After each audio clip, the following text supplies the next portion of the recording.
Club. I'm Ben Mallory, branch manager of the La Jolla Library, although not obviously in La Jolla at the moment. Still recuperating from a little bit of surgery here and staying at home while doing it. And as you can tell, as it is somewhat warm today, I'm spending our last reading indoors. And today is our last reading for Treasure Island by Robert Louis Stevenson. We will be reading the final two chapters today, chapters 33 and 34. Um, if you have been with us this entire time, thank you for being part of the Adventure and Mystery Book Club.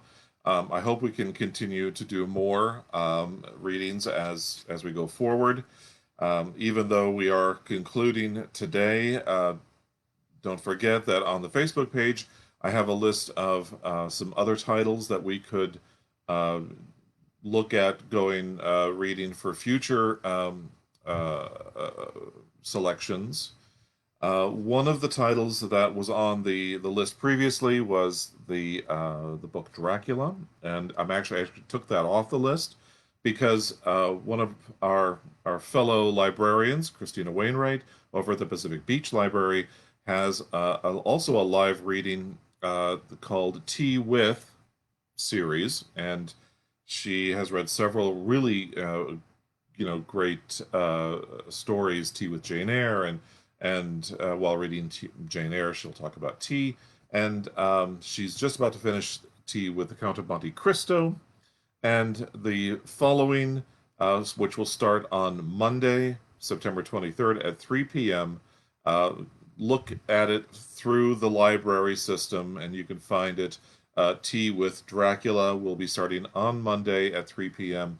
I hope you, if you are a big fan of Dracula, and I know I am, I hope that you'll follow along with her reading on that, and it's always a good time. So I highly encourage you, if you have not had a chance to check that out, to please go ahead and see that is part of your listening pleasure there. Um, we are finishing up Treasure Island. As we have read previously, um, our heroes, Jim Hawkins, principally the 15-year-old boy, and his friends, Dr. Livesey, Squire Trelawney, Captain Smollett, and some of the others, have are in basically a battle of wits between the mutineers who want to take over the treasure from Treasure Island, and as the name implies, and and they have Jim Hawkins. The mutineers have Jim Hawkins with them as a hostage. We saw last time that Long John Silver, of course, he of the silver tongue, is sort of has a way of convincing people to do what he wants, especially these, superstitious and drunken pirates. He has a way to speak that manipulates them into doing what he wants. And right now, he is telling them that uh, he's holding Jim Hawkins captive because he wants a bargaining chip for when later they get off the island. Jim Hawkins, of course, has cut the anchor loose from the Hispaniola and has beached it on another shore of the island. They've gone around the island and beached it there. So they don't. He hasn't yet revealed where it is, and so when they follow and of course there's Ben Gunn, the pirate who has been there for um, 3 years now and who's lived almost exclusively off of goats. He is there, and presumably he's helping Squire Trelawney and Captain Smollett and the rest of them. Um, they gave, at some point, Squire Trelawney gave the instructions and the map to the treasure to the mutineers, who then took over the stockade.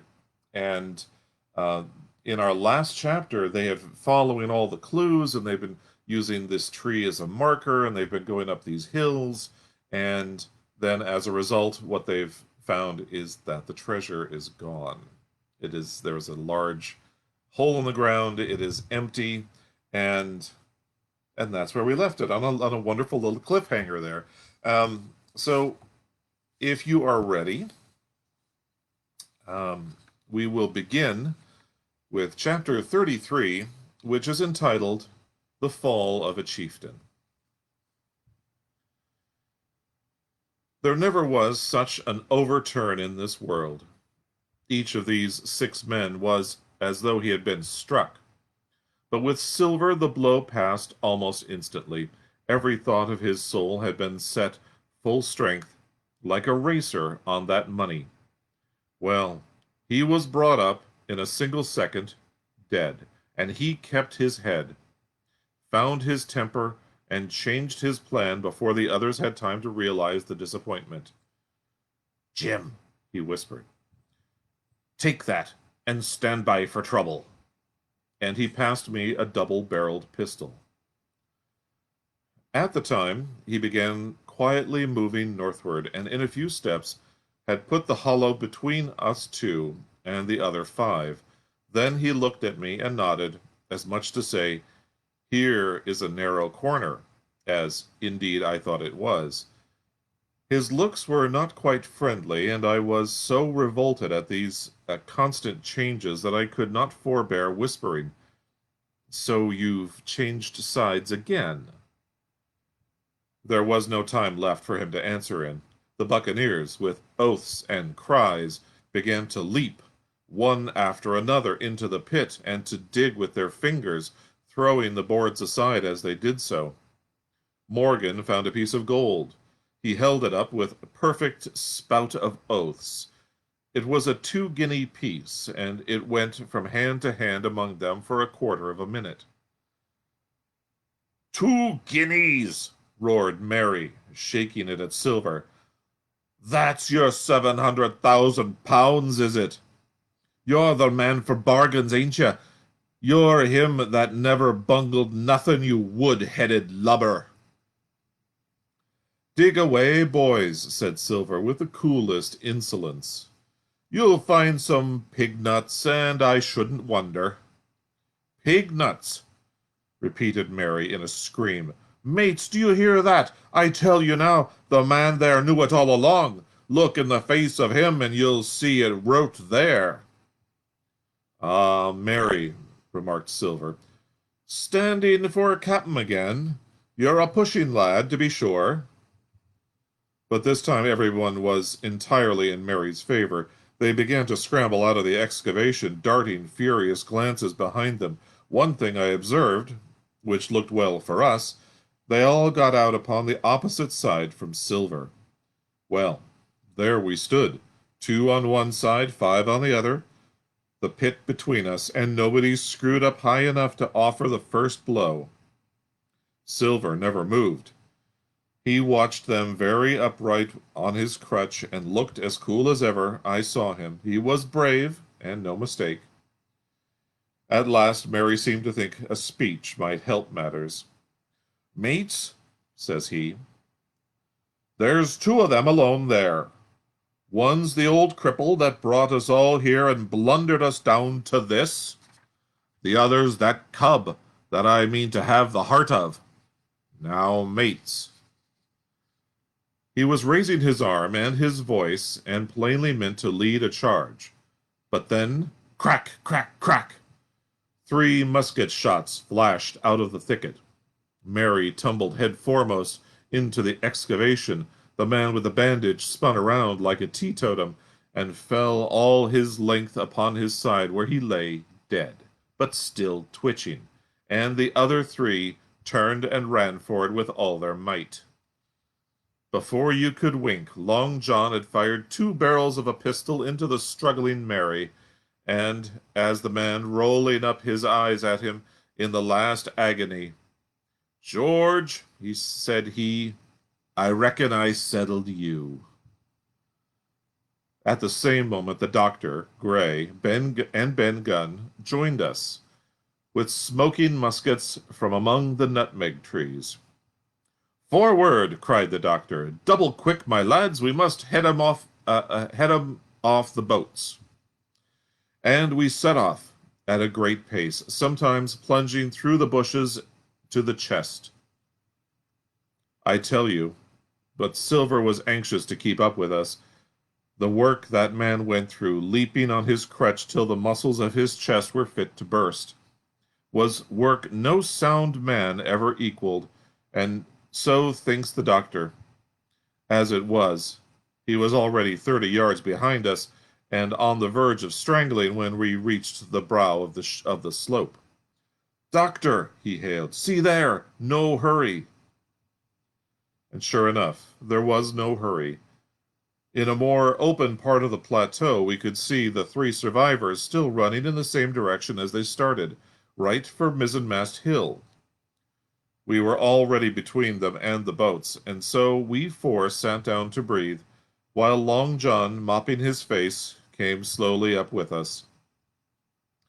"Thank ye kindly, doctor," said he. "You came in about the nick, I guess, for me and Hawkins, and so it's you, Ben Gunn," he added. "Well, you're a nice one, to be sure." "I'm Ben Gunn, I am," replied the maroon, wriggling like an eel in his embarrassment. "And," he added, after a long pause, "how do, Mr. Silver?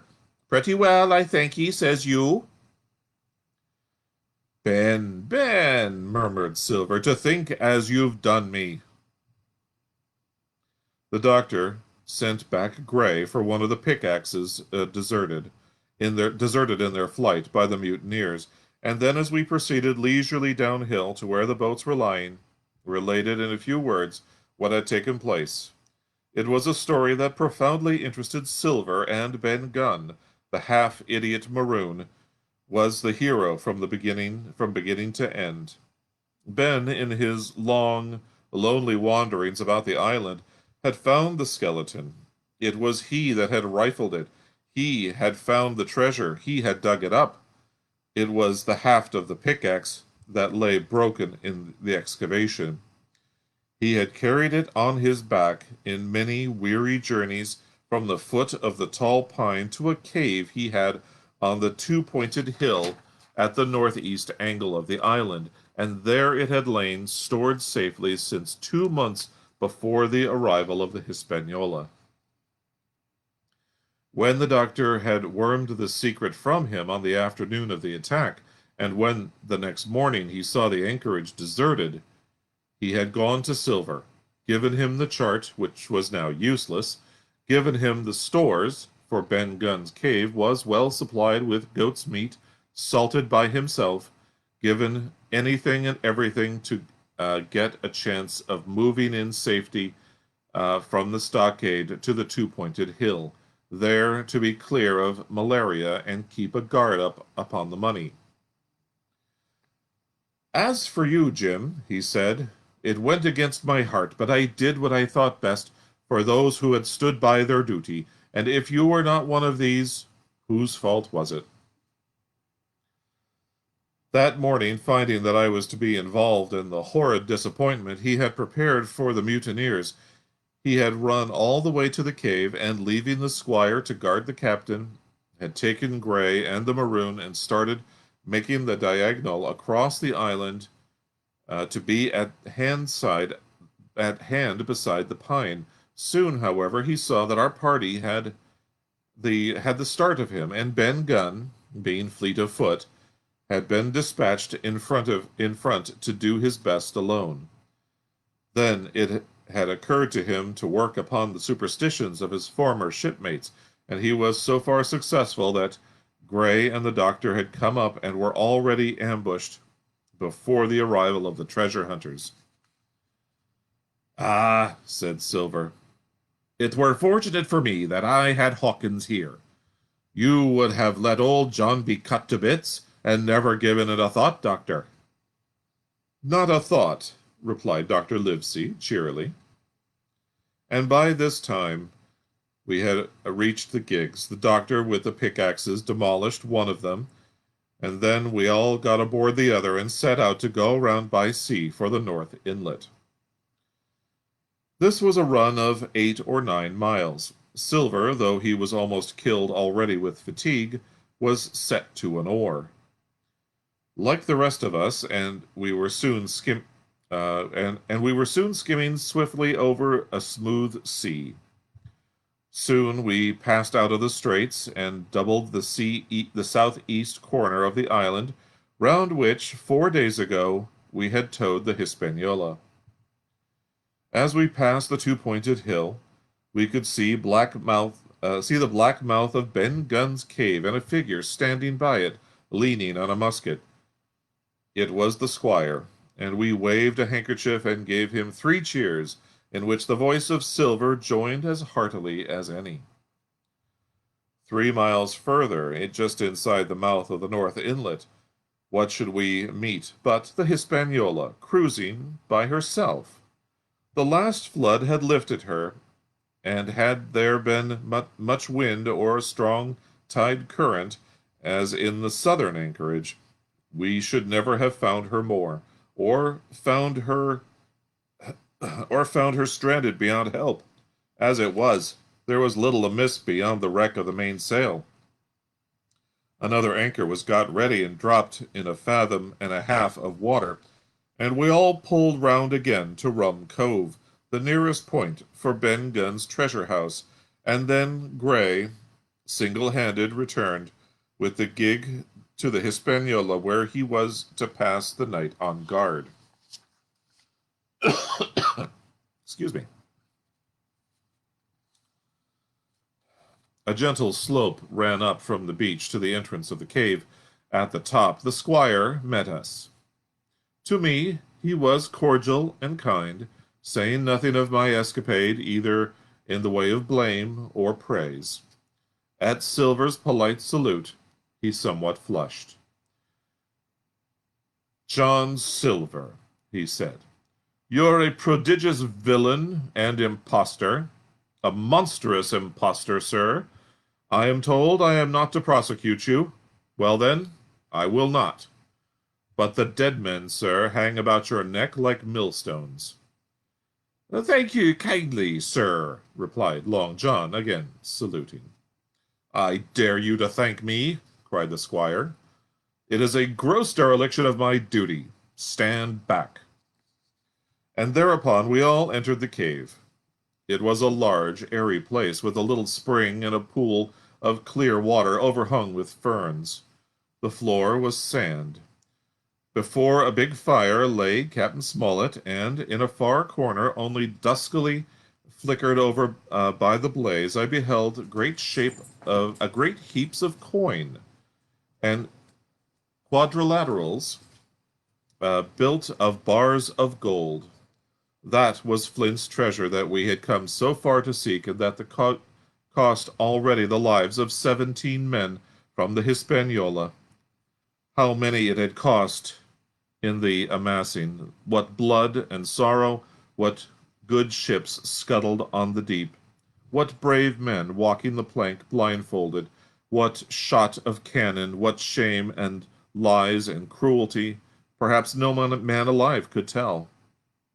Yet there were still 3 upon the island, Silver and old Morgan and Ben Gunn, who had each taken his share in these crimes, as each had hoped in vain to share in the reward.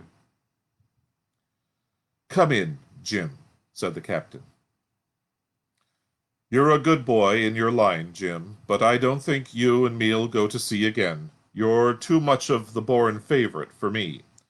Is that you, John Silver? What brings you here, man?" "Come back to my duty, sir," returned Silver. "Ah," said the captain, and that was all he said. What a supper I had of it that night, with all my friends around me, and what a meal it was, with Ben Gunn's salted goat and some delicacies and a bottle of old wine from the Hispaniola. Never, I am sure, were people gayer or happier. And there was Silver, sitting back almost out of the firelight, but eating heartily, prompt to spring forward when anything was wanted, even joining quietly in our laughter, the same bland, polite, obsequious seaman of the voyage out. That's chapter 33. Oh, just a moment here. Well, we'll skip that. Chapter 34 is entitled, appropriately, And Last. The next morning we fell early to work for the transportation of this great mass of gold near a mile by land to the beach, and thence 3 miles by boat to the Hispaniola, was a considerable task for so small a number of workmen. The three fellows still abroad upon the island did not greatly trouble us. A single sentry on the shoulder of the hill was sufficient to ensure us against any sudden onslaught, and we thought, besides, they had had more than enough of fighting. Therefore the work was pushed on briskly. Gray and Ben Gunn came and went with the boat, while the rest, during their absence, piled treasure on the beach. Two of the bars, slung in a rope's end, made a good load for a grown man, one that he was glad to walk slowly with. For my part, as I was not much use in carrying, I was kept busy all day in the cave, packing the minted money into bread bags. It was a strange collection, like Billy Bones's hoard for the diversity of coinage, but so much larger and so much more varied then I think I never had more pleasure than in sorting them. English, French, Spanish, Portuguese, Georges and Louises, doubloons and double guineas, and mordores, sequins, the pictures of all the kings of Europe for the last 100 years, strange oriental pieces stamped with what looked like wisps of string or bits of spider web, round pieces and square pieces, and pieces bored through the middle, as if to wear them round your neck. Nearly every variety of money in the world must, I think, have found a place in that collection, and for number, I am sure they were like autumn leaves, so that my neck ached with stooping, and my fingers with sorting them out. Day after day this work went on. By every evening a fortune had been stowed aboard, and there was another fortune waiting for the morrow, and all this time we heard nothing of the three surviving mutineers. At last, I think it was on the third night, the doctor and I were strolling on the shoulder of the hill, where it overlooks the lowlands of the isle, when, from out of the thick darkness below, the wind brought us a noise between shrieking and singing. It was only a snatch that reached our ears, followed by the former silence. "Heaven forgive them," said the doctor. "It is the mutineers." "All drunk, sir," struck in a voice of Silver from behind us. Silver, I should say, was allowed his entire liberty, and, in spite of daily rebuffs, seemed to regard himself once more as quite as privileged and friendly dependent. Indeed, it was remarkable how well he bore these slights, and with what unwearying politeness he kept on trying to ingratiate himself with all. Yet, I think, none treated him better than a dog, unless it was Ben Gunn, who was still terribly afraid of his old quartermaster, or myself, who had really something to thank him for. Although, for that matter, I suppose, I had reason to think even worse of him than anybody else, for I had seen him meditating a fresh treachery upon the plateau. Accordingly, it was pretty gruffly that the doctor answered him. "Drunk or raving," said he.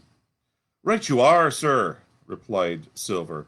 "A precious little odds which to you and me."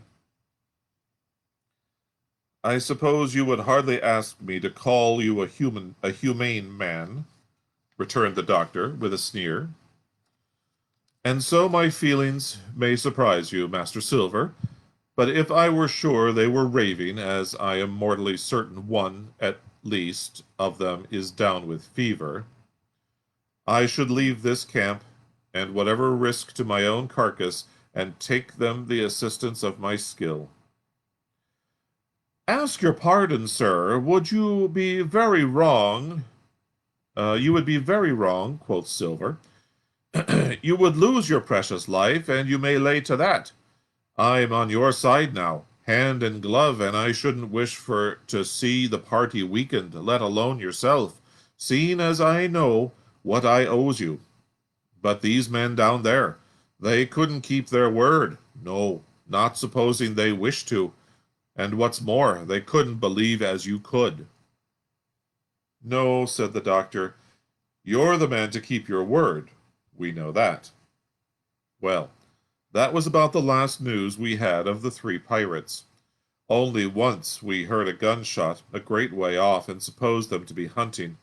A council was held, and it was decided that we must desert them on the island, to the huge glee, I must say, of Ben Gunn, and with the strong approval of Gray. We left a good stock of powder and shot, the bulk of the salt goat, a few medicines, and some necessaries like tools, clothing, a spare sail, a fathom or two of rope, and, by the particular desire of the doctor, a handsome present of tobacco. That was about our last doing on the island. Before that, we had got the treasure stowed and had shipped enough water and the remainder of the goat meat in case of any distress, and at last, one fine morning, we weighed anchor, which was about all we could manage, and stood out of North Inlet, the same colors flying that the captain had flown and fought under at the palisade. The three fellows must have been watching us closer than we thought, for as we soon had proved, for coming through the Narrows, we had to lie very near the southern point, and there we saw all three of them kneeling together on a spit of land, with their arms raised in supplication. It went to all our hearts, I think, to leave them in that wretched state. But we could not risk another mutiny, and to take them home for the gibbet would have been a cruel sort of kindness. The doctor hailed them and told them of the stores we had left, and where they were to find them.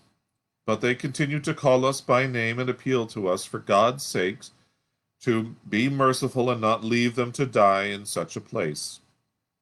At last, seeing the ship still bore on her course and was now swiftly drawing out of earshot, one of them, I know not which it was, leapt to his feet with a hoarse cry, whipped his musket to his shoulder, and sent a shot whistling over Silver's head and through the mainsail.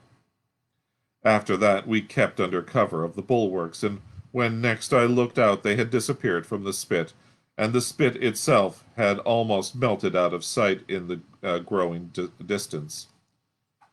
That was, at least, the end of that. And before noon, to my inexpressible joy, the highest rock of Treasure Island had sunk into the blue round of the sea. We were so short of men that everyone on board had to bear a hand, only the captain lying on a mattress in the stern and giving his orders, for though greatly recovered, he was still in want of quiet.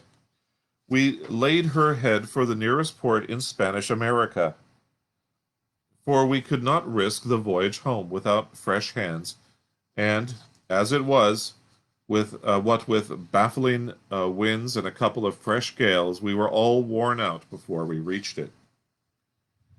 It was just at sundown when we cast anchor in a most beautiful landlocked gulf, and were immediately surrounded by shore boats full of Negroes and Mexican Indians and half-bloods selling fruits and vegetables and offering to dive for bits of money.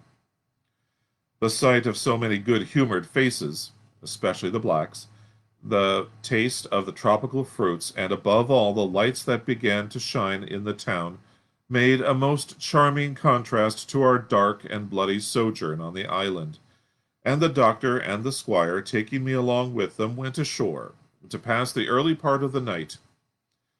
Here they met the captain of an English man-of-war, fell in talk with him, went on board his ship, and, in short, had so agreeable a time that day was breaking when we came alongside the Hispaniola. Ben Gunn was on deck alone, and as soon as we came on board he began with wonderful contortions to make us a confession. Silver was gone. The Maroon had connived at his escape in a shore boat some hours ago, and he now assured us he had only done so to preserve our lives, which would certainly have been forfeit if, quote, that man with one leg had stayed aboard. But this was not all. The sea cook had not gone empty-handed. He had cut through a bulwark unobserved and had removed one of the sacks of coin, worth perhaps 300 or 400 guineas, to help him on his further wanderings. I think we were all pleased to be so cheaply quit of him. Well, to make a long story short, we got a few hands on board, made a good cruise home, and the Hispaniola reached Bristol just as Mr. Blandley was beginning to think of fitting out her consort. 5 men only of those who had sailed returned with her. Drink and the devil have done for the rest, with a vengeance, although to be sure we were not quite in so bad a case as that other ship they sang about. With one man of her crew alive, what put to sea was 75. All of us had an ample share of the treasure and used it wisely, or foolishly, according to our natures. Captain Smollett is now retired from the sea. Gray not only saved his money, but, being suddenly smit with a desire to rise, also studied his profession, and he is now mate and part owner of a fine, full-rigged ship, married besides, and the father of a family. As for Ben Gunn, he got £1,000, which he spent or lost in 3 weeks, or, to be more exact, in 19 days, for he was back begging on the 20th.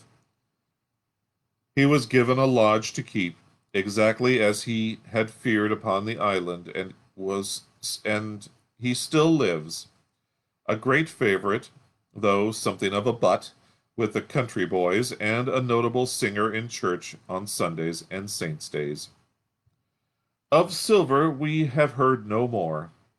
That formidable seafaring man with one leg has at last gone clean out of my life, but I dare say he met his old negress, and perhaps still lives in comfort with her and Captain Flint.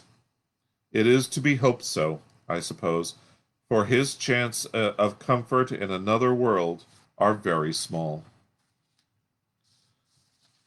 The bars, silver, and the arms still lie, and for all that I know, where Flint buried them, and certainly they shall lie there for me.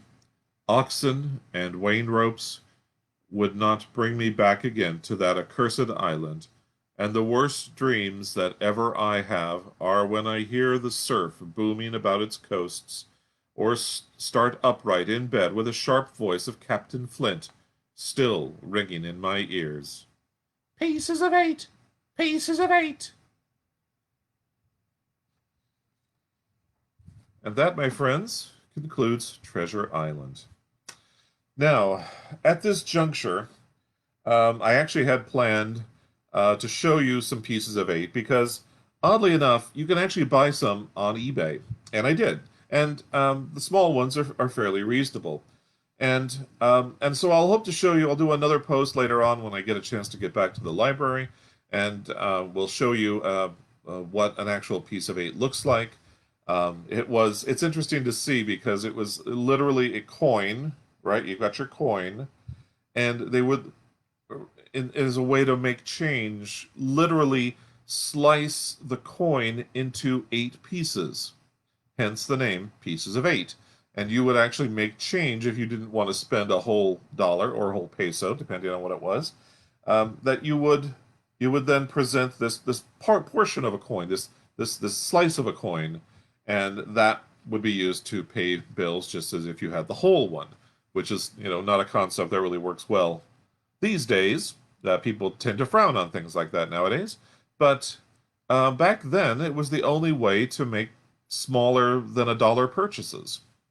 And so at some point we'll get back, and I left it on my desk at work, and and I have not been to work since my injury, and so when I get back, we'll do a quick little notice about that. And I found it to be quite interesting what an actual piece of eight looks like, and so keep that in mind.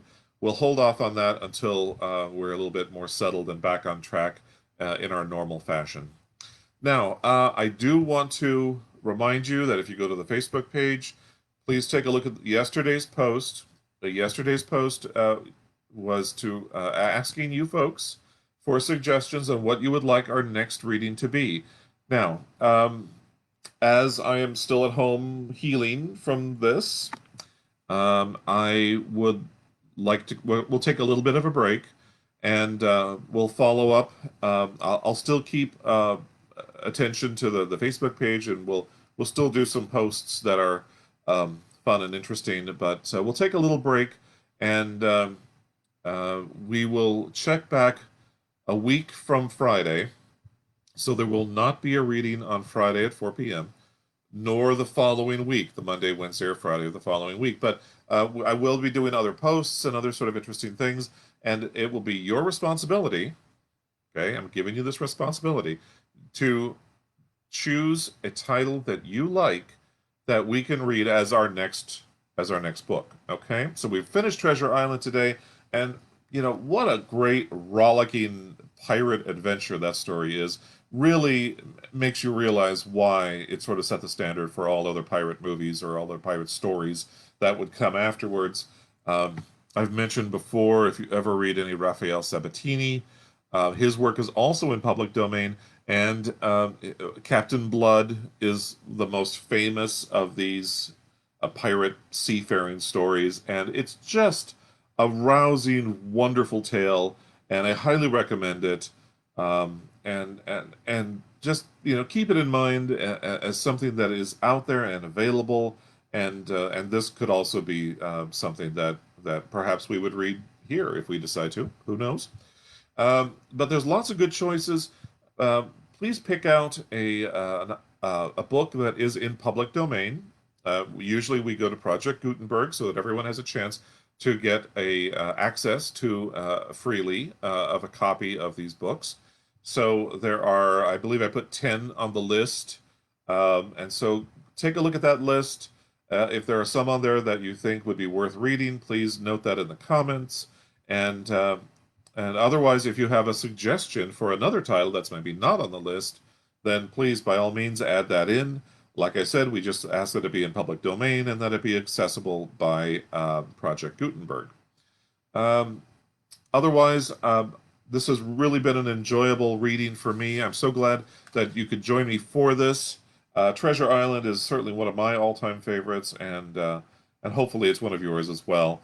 And I really enjoyed reminding myself how wonderfully that story is written. So that's about all I have. Once again, I'm giving you folks homework.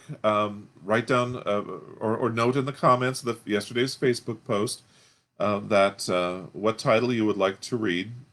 Keep in mind that we are not going to be doing Dracula because Christina Wainwright over at the Pacific Beach Library will be starting Tea with Dracula, and I imagine there'll be a lot of Blood Orange references. But she'll be starting Tea with Dracula starting this Monday, Monday the 23rd, at 3 p.m. on her own Facebook group, and we'll start Dracula. So that sounds like a lot of fun. I know I'm looking forward to hearing that one being read. As for the Adventure and Mystery Book Club, please decide what you would like to make the next title, and we'll start hopefully a week from Monday. Just all I ask is that you give me a little bit of time to get this fixed up and let this heal and let us get back on track, and then we'll be back on and reading again in no time. So thank you very much for helping by being part of this group and helping to support the group by your viewership and by your comments. I love to hear all of them. So thank you very much, and we'll see you again next time. Thanks, everyone.